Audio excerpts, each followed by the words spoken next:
Hi, everyone. I'm Tally Koren, singer-songwriter, and we're going to explore today what holds us back in life. Now, today I have the most special guest with me.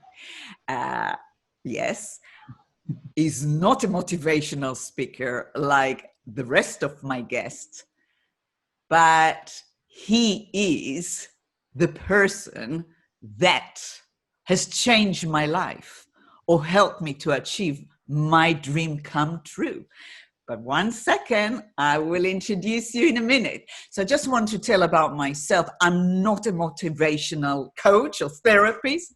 I'm just a person that against all odds fulfilled my dream to become international singer-songwriter with so many objections from my family and rejections from the music industry.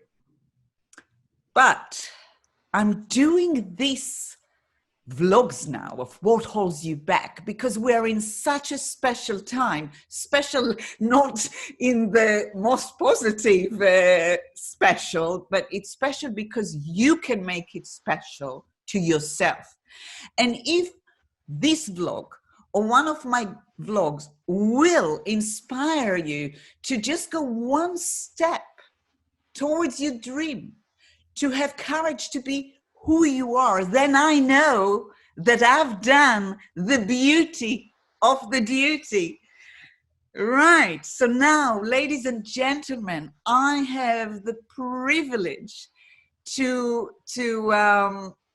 introduce you to Fraser Scott Lee, that he's a writer of Beauty of the Duty. So first of all, welcome.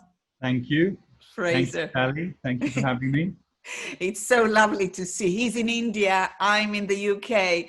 That is what the Zoom is doing today and the streaming. But yes, when I said that Fraser has changed my life. So let me just tell you a few words about him and then we'll get to the interview. So Fraser, beside being a writer, a poet, is award winner for best screenplay of global short film. And he's an art dealer with the most beautiful art. You'll have all the details in the description of his Instagram and all his social media. But Fraser is an example of that nothing holds you back. Because Beauty of the Duty, that song that's inspired so many people, children, adults, and will inspire millions because nothing will hold me back. Fraser sent it to me as a poem long time ago when it was MySpace time. Long poem. Too long. That I almost delete the button. Almost. Yeah. Because you know when you that. when it gets too much emails, it's hard. You probably know it. You get so many people. So that is one of the things that we need to learn to be focused to. But the first lines of that song, how can you delete it? You need to be insane. Do you know that you alone can light the universe? I couldn't delete it. So I just went and then I found that magic words. The only thing that holds you back is you.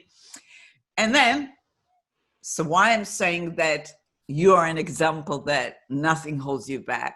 Thank you, Tally. I didn't compose it immediately because it takes time. I have so many poets that send me words and I write my own words. But what I loved about it, that you nudged me. You just nudged me, I think, only twice. And I promise you that one day it will happen. And it happened in this flat with this keyboard. Oh, And wow. yeah. One Friday night, it's always happened when you're alone, a little bit of whiskey, and I just sat there, and, and the rest is history. Ah, that's another song. Yes, exactly. So that is why I'm saying you've got the essence. So please share with us what made you write the song. What made you? What was it? A one take that you wrote it? You know, I write many times in one go, or was it a process? Tell us about the writing of the song. Well, I had been writing a poem a day for, at that point, probably 7 or 8 years. So I would get on the train and I would start writing. And I would be inspired by whatever it was I'd seen, heard, felt that day. So the particular poem here is very, very much at the core of my personal beliefs. And so it was just happened to be a special day. The the opening line is, I do believe that. I believe you alone can light the universe with a thought. And so I started off with that line, which was in my heart. And then it just, the rest spilled out. And it's basically, I was philosophizing. Ultimately, I was trying to communicate something which I felt was important. That um, obviously, when you're writing a poem, the first person you're communicating to is yourself.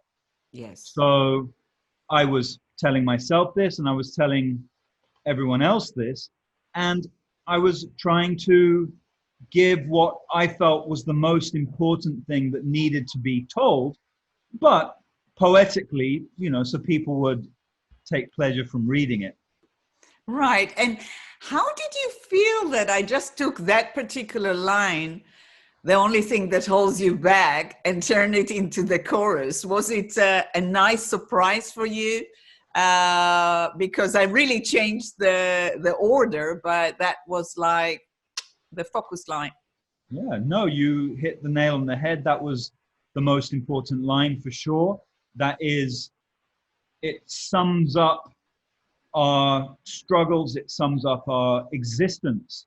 The only reason we have problems, well, it's not, in a way, the only, it's like, it's a bit of a broad statement to say the only reason we have problems. But I think that if we handled any evil intentions we had, Yeah. then the only problem we'd be left with is holding ourselves back. And I actually believe that the way that you handle you handle holding yourselves back is by handling evil intentions. It's the only reason why we don't achieve everything we could is because we hold ourselves back. And the reason for that is because we're good. And so when we find ourselves doing things we shouldn't do, we hold ourselves back, which, as the poem says, and as even the song says. Yeah. And this is why I'm doing at this time of our life, challenging times, that when you hear the news, it's just so depressing. You see musicians depressed, and I get universal credit, but the important, what does that mean? Sorry. Universal credit is when you don't earn money now. Oh. So you just get benefit. But there is nothing to be shy, but we have a choice if to feel sorry for myself, or I just bought for very little money few lights here, and and my intention is to spread that song and message. And what I like to ask you, is it something that hold you back that you wrote it, or was it more philosophizing? Or can you share with us if there was something, you know, as a poet, now you're a film writer and director, is it something personally that that hold you back that you like to share with us? I mean, I'm on this planet. No, I'm Yes. on Earth. So yes, Yes, it's not just gravity that holds me back. I'm a human, you know. Um, exactly. I don't like. We all have our own things, you know. We all have our own problems, and it depends how you look at it. Everything depends how you look at it, and you can look at a problem as in something that's holding you back, or you can look at it as a game, you know. And if you look at it as a game, then you can win. So, my God, I mean, my life has had so many things hold. I mean, like where I had my first art gallery when I was 19, Wow. and I used to sleep on the floor. You know, like literally, I slept in the back of the gallery. I've never publicly said this, but you know, for years, like 7 years, I was so poor Wow. that sometimes I would have to stand outside the gallery and sell a book to eat, you Wow. know, like I Wow. was that Wow. poor. And Wow. so, and I was single for the longest time you would believe, unbelievably long time. I These know. were my, these were my problems: money Yeah. and girls, you And know, love. like And love. I love. remember. I Yeah, remember. I yeah, remember. you know, and I was held back like you wouldn't believe with these things, you know. Like, Mm. I could not have money at all. I could not have love at all. I was held back like the stories I could tell you, you know, like ridiculous, unbelievable things that can only be me holding myself back. Like, Yeah, um, like the song. But what, we all have it, but what do you think specifically if we talk about the money? Because that will appeal to a lot of people.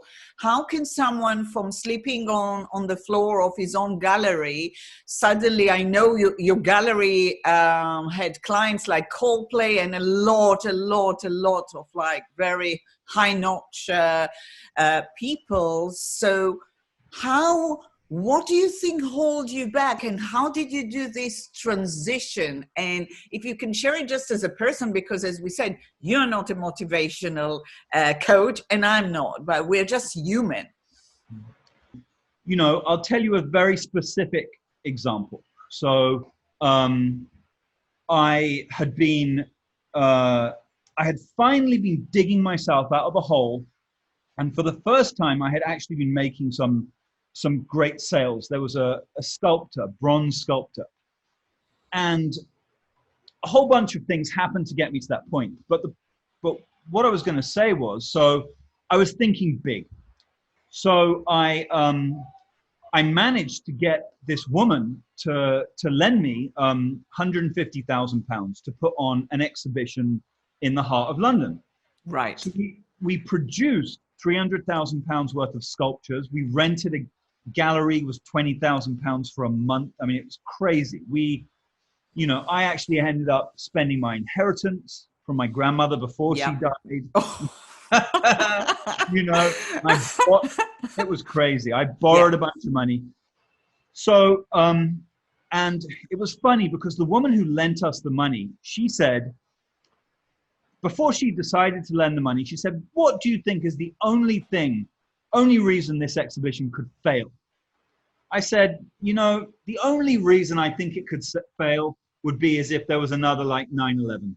So I can't think of anything else because the artist Yeah. was selling like crazy. Yeah. You Yeah. know, it was 2007, almost 2008. The artist, Yeah. we were making lots of money. It was amazing. Okay. So then, um, 2 months before the show, the stock market crash of 2008. She almost predicted it. She almost like, yeah. Exactly. Oh, and I believe we are all knowing beings. Yeah, We yeah, know. yeah, of We course. know Yeah, this. yeah, yeah, yeah. So it's a joke. It's like a cosmic joke, actually. Yeah. And, you know, what's the only thing? The only thing would be the whole world collapsing. So what happens? The whole world collapses. Wow. So I had been in the gallery. We had rented it for 4 weeks. I'd been in there for 3 weeks and almost, we were into the 4th week. And I Yeah. had sold peanuts. And I was almost crying. And I believe in God, but my belief in God is kind of, I believe in the infinite. Yeah. I believe that you are God. Yeah. I believe that everyone listening is part of God. We're all part of infinite, eternal. Yeah. And I just like, please help me. Yeah. So what I did was I went to my church and I did something where, oh, there's my wife. Hello. Hello. Gucci's not. Okay. Meet you. Hi. Hello. Hello. Nice to meet you. You look Very beautiful. nice. Thank you. Nice to meet you. And I love how you've sung the song and it's beautiful. So keep spreading the beauty. Yes, it's our duty. It's the beauty of the duty. Bye. So what I did was I went and did a specific process whereby the person who was helping me asked me to spot any sources of antagonism. So antagonism is when you have someone hostile towards you, being angry. It's directed anger. Yeah. So we spotted about 7 of those. Yeah. Then we looked for anything I had done to cause that antagonism, that hostility. And we spotted a few of those, right? One of them was another artist, like I was late paying her, you know? And she was angry, rightfully so, you know? Another one was a magazine. I was like 3 months late paying them, you know? Right. I had borrowed up to my eyes and I was like, well, I'm going to have this show. I'm going to make tons of money. It's going to be okay. Yeah. But I had these people coming at me with anger. Now, you know, depends what you believe, but all things have a frequency, right? Yes. Right. I believe in that. Yeah. And like when you've got something coming, anger is a low down frequency. It drags you down. Yeah. And so I got that coming at me from 7 sources, right? And in all of those sources, to a degree, I have caused that. Yeah. So I was given a program. Okay, just write letters, call up the magazine, write to the artist, make some sort of agreement. I'm going to pay you back this much. You know, I'm going to. As soon as I sent off the first, actually, I think I'm dramatizing. It wasn't quite. I hadn't quite. I sent the letter. I was planning on sending the check. I hadn't even sent the check yet. Yeah. But I had calmed some of it down and I had taken responsibility. Now, I swear to God, this is exactly what happened. This might be unbelievable, but I could tell you 10 stories like this. So within an hour or something, a little man came in. He was about 5'2" or 5'3". He looked like a leprechaun. Yeah. And he walked around the gallery. And like, I had been there for almost a month. So this has been happening all the time. We were on Pall Mall. I mean, we were in the hottest, best part of London. Wow. Yeah. And he walked around and he came up and he's like, well, how much is this? How much is this? And I told him and stuff. He's like, okay, I'm going to think about this piece, right? £50,000 sculpture. And I'm like, great. Oh, wow. You know, like this. And he walked off. And I was just like, no. And I ran after him and I said, look, if you buy it now, I'll give you 45,000. He said, okay. And he gave us his credit card. Wow. Yeah. Now, I had not sold anything. As I said, for 3.5 months, I'd been there doing exactly the same things. Yeah. Nothing changed. The only thing that changed was me. Exactly. Yeah. Now, it depends again what you believe. I believe it's not just the thing changed in me was that I was willing to run after him and sell it to him. That did change. My ability to reach changed, right? Exactly. True. Inner change. And the outer is only a reflection of the inner. Yeah. Everything, you Everything. are cause of Yeah. everything. Yeah. You're the Yeah. cause of everything. Yeah. Yeah. So, first of all, because I had handled that stuff that was affecting me, my ability to reach out into the universe changed. Yes. And I was able to pull him in, and then my ability to then completely pull him in also changed. Yeah. And it saved my life. I mean, literally, you know.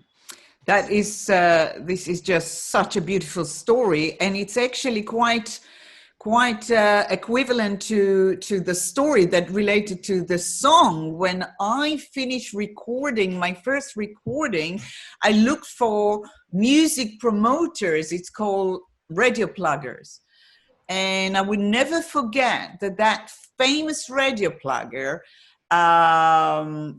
It's nice of him that he called me. He gave me a compliment that I have a good voice, but he said to me, listen, don't waste your time. Don't waste your money. Because there is no way that Israeli, Jewish, over 40 will be played on a national radio. Don't waste your time. Don't waste your money.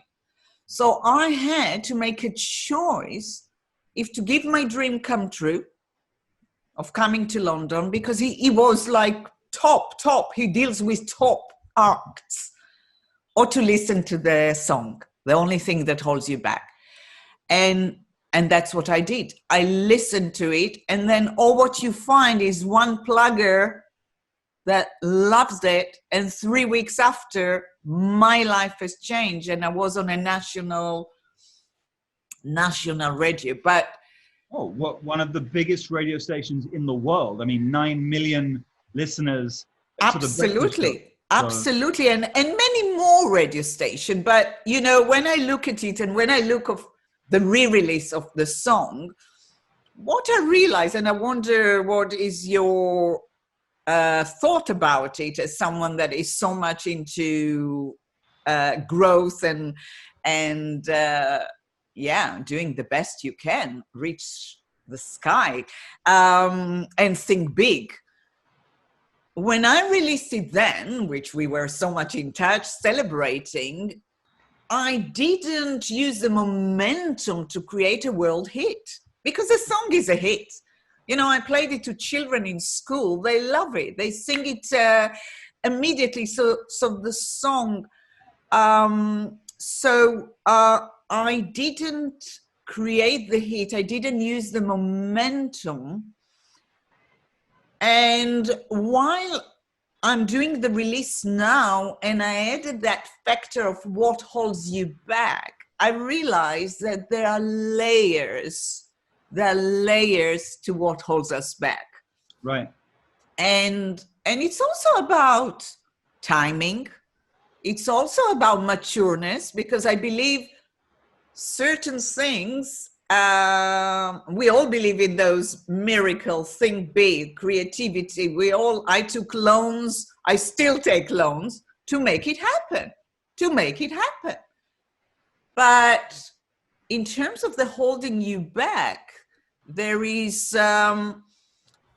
many layers to that. What are your thoughts? Like, for example, for me, it's my perfectionism. I'm so perfectionist, which is a good thing, a bad thing. So what holds us back can be sometimes a good and bad thing in the same time. Sure. I mean, so you're right. There are many layers. And I think that when we look at the word many, we underestimate it, because we're eternal spiritual beings. So when you're talking about many, you're talking about trillions of layers. Yeah. Trillions. Yeah. So we have what is happening to us in this lifetime, right? Mm. And that definitely can and does have a huge effect on us. If we have got somebody around us who is being critical, hostile, telling us we're wrong, talking about bad news, this causes us to hold ourselves back. Exactly. Exactly. When we are doing things that we ourselves know we shouldn't be doing, that causes us to hold ourselves back. And actually, that causes us to hold ourselves back more than other people attacking us. Yeah. It's because it's like, if we are clean, if we are feeling happy, if we know in our hearts we're doing the right things, then we allow good things to come to us. Exactly. This is Exactly. the Exactly. senior thing. The senior thing. That's a senior. Yeah. Yeah. However, that Yeah. there's now the other, that's this lifetime, but Yeah. there are trillions of lifetimes. So it's not only that. It's like you're talking about layers. Layers. You know, what we have done back there, the stuff we've done in the deep past has a huge effect on us today. Yeah. And so that's another reason why we need to do as much good as we can. We need to help as many people as we can in as big of a sphere as we can. Because by doing that, you can kind of take responsibility for your past, and you're lifted. And when you're lifted and you're happy again, then good things come to you. Good thing. And I think you use that time from what I saw to create that podcast, Born Free and Equal. And you have like 100 million Indians watching it because you're using Bollywood stars. So that is exactly of what is beauty of the duty. Exactly. This beautiful, you know, people always say to me, oh, what is beauty of the duty? And no one could understand the title, and I almost changed it to what holds you back. But I understand so well how much is important. Beauty of the duty can be even just to do your duty to your family, to your close one, but do everything with beauty. Give all of yourself, and give yourself is the most important. This is the message of our song that is now available to inspire millions to take that step and not hold you back. Because yes, we have the pandemic, we have money issues, some people are stuck in a flat with many people. You have maybe children that nagging you, but you can always find that place of you, that you are unique, and give it life to shine. And I would like to thank you for giving me that gift of the song. Thank you, but thank you for pouring life into it, because I mean, what a dream that was, you know, to have it go out to 4 times to 9 million people. It was beautiful. I loved it. I loved it. Yes. Honestly, out of all the things I've written, this one, I thought to myself, it's so positive. I don't know whether people are going to be, you know, there's a lot of people who are not so happy, or no. And so I thought, well, you know, let's give it a go. But what you did with it was just amazing. And the fact that we communicated that total positive message to so many people, oh, I love it. It's only the start, because our made video that with your song, it's only 3 weeks and have 11,000 viewers. Right. And I'm really believe I will have 100,000 with the help of all of you to spread this wonderful message. And then from 100,000 to jump to million, because this is what I really like, to inspire people with my music and in general. And so keep the great work. Thank you. And one day we will definitely collaborate and write again something. And to you that are watching us, I hope that even if it's tiny thing, elevated you, encourage you, inspire you to just do something, to be more happy, more fulfilled, because that's the key for a more better world, I know, as I said, I've done the beauty of my duty, and thank you. And I hope to see you one day, when you're in the UK, Fraser. And to all of you, please share the video, the song, and write comments below.